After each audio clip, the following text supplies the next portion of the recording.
واسأل القرية التي كنا فيها والعير التي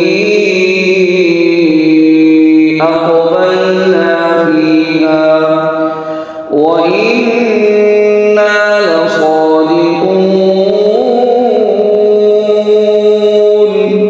قال بل سولت لكم أنفسكم أمرا فصبر جميل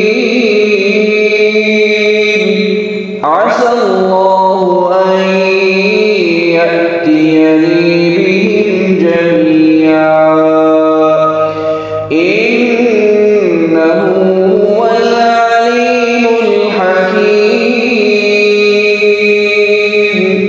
وتولى عنهم وقال يا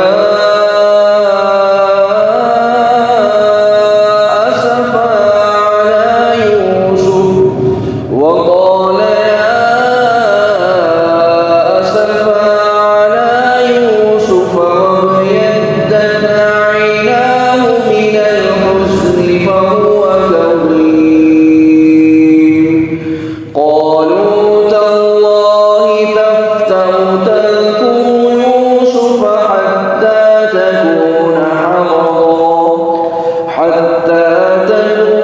حرضا أو تكون من الهالكين. قال إنما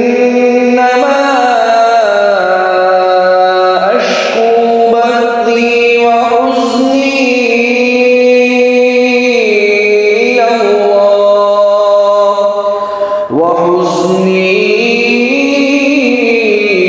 إلى الله وأعلم من الله ما لا تعلمون.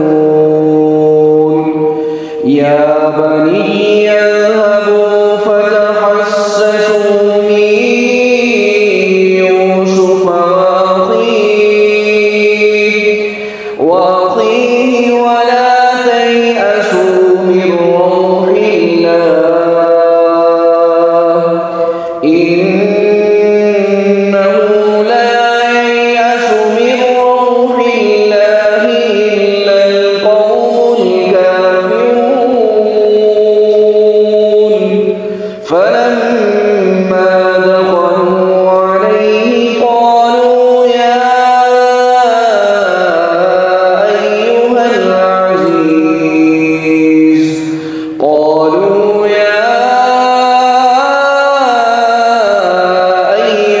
العزيز مسنا